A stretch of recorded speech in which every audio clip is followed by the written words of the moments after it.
everybody. Good morning. So today I welcome you to the live class. We are covering the topic of cost chapter of microeconomics. Our students are present here, so you can ask the questions and we can discuss the topics. Question पूछिए कोई? पहले basics करा दो. Yes, sir. ठीक है, पहले basics करते हैं. कॉस्ट किसको कहते हैं?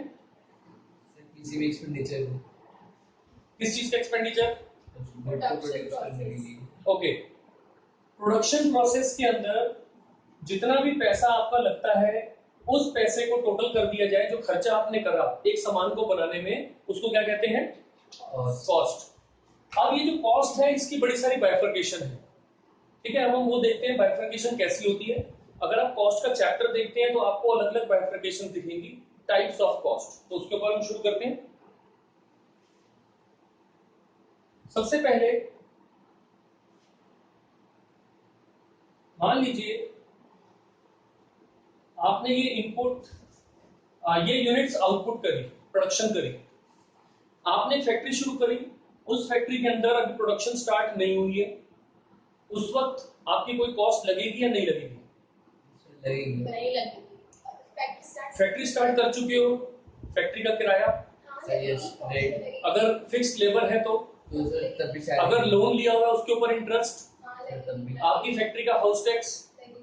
ठीक है, बहुत सारी चीज लगेंगी. इसका मतलब हुआ कि जीरो आउटपुट के ऊपर भी कोई एक ऐसी कॉस्ट है जो लगनी है. इस कॉस्ट को क्या कहते हैं? Fix cost. Fixed cost. और मान लीजिए आज आपने 0 की बजाय 5 यूनिट्स का प्रोडक्शन कर लिया, तो क्या ये कॉस्ट बढ़ जाएगी? क्या रेंट बढ़ जाएगा? क्या टैक्स बढ़ जाएगा? ये उतना ही रहेगा. तो इसको हम सारे लेवल पर क्या लिखते हैं? सेम. इसका दूसरा नाम है TFC, टोटल फिक्स्ड कॉस्ट. ठीक है, डायग्राम कैसे बनेगा इसका? ये हमारी 100 और यहां आपका आ रहा है आउटपुट, और ये हर लेवल के ऊपर सेम है. ठीक है, चलिए एक और कॉस्ट आती है. जब मैंने आउटपुट 0 करी तो ये कॉस्ट 0 थी, लेकिन जैसे जैसे आउटपुट बढ़ी तो मेरा खर्चा आया रॉ मटेरियल के ऊपर, मेरा खर्चा आया वेरिएबल लेबर के ऊपर, कोई भी ऐसी कॉस्ट, तो वो मेरी यहां से स्टार्ट हो जाएगी. 50, 70, इसको कुछ भी लिख सकते हैं आप. ठीक है, ये जो कॉस्ट बढ़ रही है प्रोडक्शन के साथ साथ बढ़ रही है, इस कॉस्ट को क्या कहेंगे? वेरिएबल. क्यों कहेंगे? और जीरो लेवल आउटपुट पे जीरो. इसकी प्रॉपर डेफिनेशन है because it is changing as per the production. Output बढ़ रही है तो ये बढ़ रही है, आउटपुट घट रही है तो ये भी घट रही है. Set varies directly with output. Yes, it is varying directly with the output. इसको बोलते क्या है? Variable cost. और इसका नाम है TVC, total variable cost. 0 unit पर कितनी थी ये? जीरो. तो यहां से शुरू होगी, और जैसे जैसे आगे बढ़ रहे हैं हम, आउटपुट बढ़ रही है तो ये भी बढ़ रही है. तो ध्यान से देखो इसका कर्व कैसे बना? S shape, inverse S shape, inverse S. अब थर्ड कॉस्ट आपकी आती है जिसको बोलते हैं टोटल कॉस्ट. टोटल कॉस्ट का फॉर्मूला क्या है? TVC plus TFC. मेरी कंपनी के अंदर प्रोडक्शन करते हुए जो फिक्स्ड कॉस्ट लगी उसको ऐड कर दो टोटल तो वेरिएबल कॉस्ट में, तो जो आएगी वो क्या होगी? Total cost. ठीक है, डायग्राम कैसे बनेगा? इसके ठीक पैरेलल, और इन दोनों को यहाँ जोड़ दो. 100, 150, 170, 190, 220, 300. ये तो एक फिक्टिशियस एग्जांपल है, बट अदरवाइज ऐसा ही होगा. आप अगर बुक में भी देखेंगे तो ये 3 डायग्राम्स आपके सामने आ गए. एग्जाम में क्वेश्चन कैसे आएंगे? अब explain the relationship between TC and TFC, तो आपको दोनों बनाने पड़ेंगे. What is the relationship between TVC and TFC, तो 2 डायग्राम बन गए. Explain the concept of TC, TVC and TFC, तो तीनों बनाने पड़ेंगे. ये क्लियर हो गया? ये पूरा टॉपिक क्लियर? राइट, आगे चले. अब हमारे सामने इसी आगे बना देते हैं. आना पड़ेगा इसको। एक हमारे सामने अब कंसेप्ट आता है एवरेज कॉस्ट।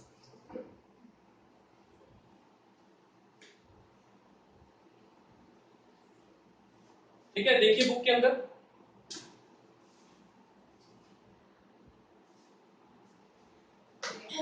एवरेज कॉस्ट कैसे निकलती है। एवरेज कॉस्ट जो आपने अभी भी देखा उसका तो फॉर्मूला बन गया ये, total cost equals to TFC plus TVC. और अगर मैं इसको डिवाइड कर देता हूं क्वांटिटी से तो कोई दिक्कत नहीं है, मैथमेटिक्स के अनुसार मैंने इसको अलग अलग भी लिख दिया तो भी कोई दिक्कत नहीं है। तो इस फॉर्मूले से हमारा डिराइव होगा AC equals to AFC plus ABC। ठीक है, बुक में आप टेबल देख सकते हैं, तो हम टेबल बोर्ड पर नहीं बना रहे, टेबल आपके सामने है। उस टेबल से हमें एक स्पेशल नेचर नजर आ रहा है, तो हम डायग्राम डिस्कस करेंगे इसका। सबसे पहले आता है AFC। AFC सबसे स्पेशल नेचर की है।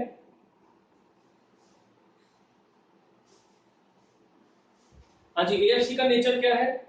So it is a downward hyperbola. It is called rectangular hyperbola. बोला तो क्या बोला? Rectangular hyperbola. ये कट करना पड़ेगा। नहीं, ऐसा कोई बात नहीं, बच्चे एंजॉय करते हैं इस चीज को। रेक्टेंगुलर हाइपरबोला ऐसा क्यों बोलते हैं? So because under this curve, the area under is equal.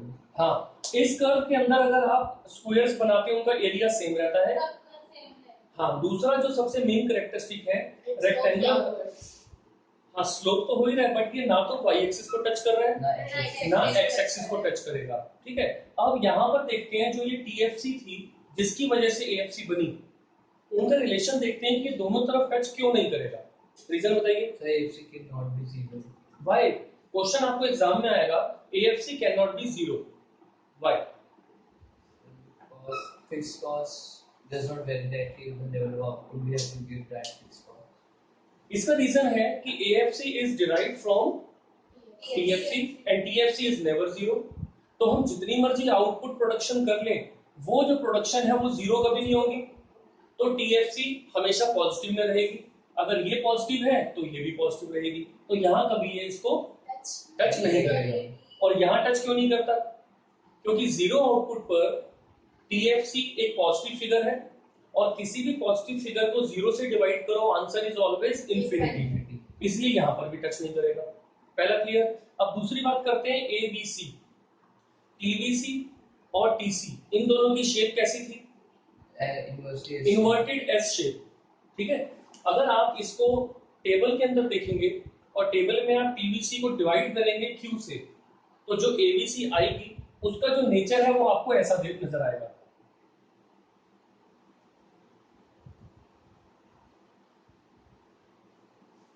It is U shape. ठीक है, शुरू में ज्यादा, बीच में थोड़ी सी कम और बाद में फिर बढ़ती जाएगी। और अगर AC को हम निकालेंगे, TC डिवाइड बाय Q किया हमने तो AC आया। और AC का अगर हम कर्व देखते हैं तो वो ऐसा आएगा। ठीक है, अब इसके अंदर स्पेशल कैरेक्टरिस्टिक क्या नजर आ रही है? AC और ABC दोनों यू शेप है, ये पहली कैरेक्टरिस्टिक। सेकंड, जो AC है वो किन दोनों चीजों से मिलकर बनी? AFC and ABC. शुरू के अंदर AFC AC के बहुत पास है, बट जैसे जैसे हम आउटपुट में आगे बढ़े AFC नीचे चला गया और ABC ऊपर आ गया। तो ऐसा क्यों हुआ? So because AFC is constant at all the outputs. TFC is TFC constant। is constant. So AFC will. TFC क्योंकि कांस्टेंट है तो जैसे जैसे आउटपुट बढ़ी AFC की वैल्यू कम हो गई, तो AC के अंदर AFC का शेयर डाउन होता गया, ABC का शेयर बढ़ता गया क्योंकि TVC तो लगातार बढ़ रही है, तो इसलिए ABC इसके पास आ गया। लेकिन क्या ये कभी मैच करेंगे? क्यों नहीं मैच करेंगे? AFC का गैप रहेगा हमेशा। Vertical distance. आपको एग्जाम में पूछा जाएगा why AC and ABC never matches या कभी इंटरसेक्ट नहीं करते, तो आप बोलेंगे because AFC can not be zero. तो AFC का गैप तो यहाँ पर रहना ही रहना है, ठीक है। तो ये हमारा बन जाएगा एवरेज का डायग्राम। ये तीनों एवरेज कॉस्ट है। अब एक कॉस्ट रह गई जो इन सबको तंग करती है, जिसको हम नारद मुनि का नाम देते हैं, जो सबसे ज्यादा चंचल है, मार्जिनल कॉस्ट। यस, जिसकी वजह से इस कॉस्ट को हम कैलकुलेट कर पाते हैं। ऐसी कॉस्ट जो हर एक नई यूनिट को बनाने पर आप कैलकुलेट करते हैं, that is called marginal cost. इसको हम कई बार इसके साथ भी जोड़ देते हैं।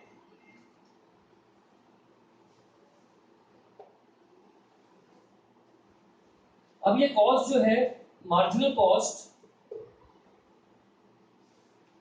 एट आउटपुट 1, ध्यान रखना, eight output 1 MC is equal to ABC. Why? Because MC is equal to TVC. पहली आउटपुट पर TVC और MC एक होती है, ध्यान से रखना, ये रूल माइंड में रखना। और TVC divide by Q is ABC। तो TVC divide by 1 is TVC। बराबर तो TVC को हुई ना। मान लो पहली यूनिट पर TVC 50 है, MC कितना हुआ पहली यूनिट पर? फर्स्ट यूनिट पर TVC 50 है, तो MC कितना हुआ? 50। और ABC कितना हुआ? 50। क्योंकि TVC डिवाइड बाय 1, इसलिए मैंने लिख दिया ये तीनों सेम है। इसलिए इस डायग्राम में मैंने MC और ABC को एक साथ शुरू किया। लेकिन MC का एक नेचर है, क्योंकि ये पर यूनिट आउटपुट के ऊपर बढ़ती या घटती है, तो फटाफट ये गिर भी रही है, एक लेवल पर मिनिमम हो गई, उसके बाद फटाफट बढ़ भी रही है, ठीक है। MC को हम यू शेप भी कहते हैं, MC को हम हॉकी शेप भी कहते हैं। आगे देखो हॉकी शेप में जा रही है। और कभी कभी कोई टीचर या कोई एग्जामिनर, बोर्ड में तो ऐसा क्वेश्चन नहीं आता, बट स्कूल्स में देखा गया है, कभी कभी इस कॉस्ट को जे शेप भी कहते हैं, क्योंकि ये जे की फॉर्म में आ रही है। हाँ, बट कॉमनली इसको हॉकी शेप कहते हैं, ठीक है। MC का नेचर क्या है? अब आपको एक इंपॉर्टेंट क्वेश्चन क्या आएगा, what is the relationship between MC and ABC, या फिर MC एंड AC? देखते हैं। सबसे पहला नेचर, हाँ जी बताइए, किसी को याद हो तो। When MC is less than AC, then AC forms. ठीक है, फर्स्ट हमारा है जब MC AC से कम है तो AC फॉल्स, ठीक है जी, AC गिर रहा है। Second, When MC is equal to AC, AC is at its minimum. And constant. ठीक है, जब MC और AC बराबर होते हैं इस पॉइंट के ऊपर, तो क्या है? AC minimum. हाँ सॉरी, ये AC की बात हम कर रहे हैं, तो ये वाला पॉइंट आ गया। AC मिनिमम है और कांस्टेंट है। थर्ड, जब MC बड़ा हो गया AC से, यहाँ पर इस एरिया में MC अब AC से ऊपर चला गया तो AC बढ़ेगा। पहली कंडीशन यहाँ पर है, MC ये रहा, AC ऊपर है, तो बड़ा कौन सा है? AC, तो AC नीचे गिरेगा तब तक। MC और AC बराबर इस पॉइंट पर है, तो AC अपने मिनिमम पॉइंट पर है और कांस्टेंट है। और थर्ड हो गया, जब MC इससे ऊपर चला गया तो AC राइज करेगा। लाइकवाइज अगर आपको एग्जाम में क्वेश्चन आता है what is the relationship between MC and ABC, तो क्या करोगे? सेम रिलेशन, MC और ABC का exact same relation, but ABC लगा देना यहाँ पर, बाकी सारा रिलेशन सेम है, ठीक है। क्लियर हो गया? ये बहुत इंपॉर्टेंट क्वेश्चन है, relationship between MC and AC या फिर MC एंड ABC, इसका ध्यान रखना। एक क्वेश्चन आपका बन गया TC, TVC और TFC का, एक वो क्वेश्चन हो गया, दो क्वेश्चन ये हो गए, और तीसरा क्वेश्चन, ये तीनों एवरेज कॉस्ट अगर पूछ ली जाए with the help of the diagram, explain AC, ABC, AFC, तो 1 2 3 कॉस्ट के चैप्टर में बस इतनी ही कॉस्ट है, ठीक है। कितनी कॉस्ट पढ़ ली आपने? 7. TC, TFC, TVC, AC, AFC, ABC और MC, 7 कॉस्ट, चैप्टर खत्म हो गया। कमाल। Yes, sir. अब असली धमाल क्या होता है? न्यूमेरिकल्स, ठीक है। अब हम अगली क्लास में, अगले वीडियो लेक्चर में इसके कुछ न्यूमेरिकल सॉल्व करेंगे, तो आपको समझ में आ जाएगा इसके रिलेशनशिप्स, ठीक है। क्वेश्चन है हाँ बोल। सर एमसी कभी भी कांस्टेंट नहीं रहता। एमसी कांस्टेंट कैसे रहेगा? जैसे जैसे आप प्रोडक्शन कर रहे हो आपकी कॉस्ट वेरी कर रही है ना, अच्छा ओके। इसलिए। चलिए, thank you very much. Thank you, sir. Thank you. चलो ओके, बाय बाय।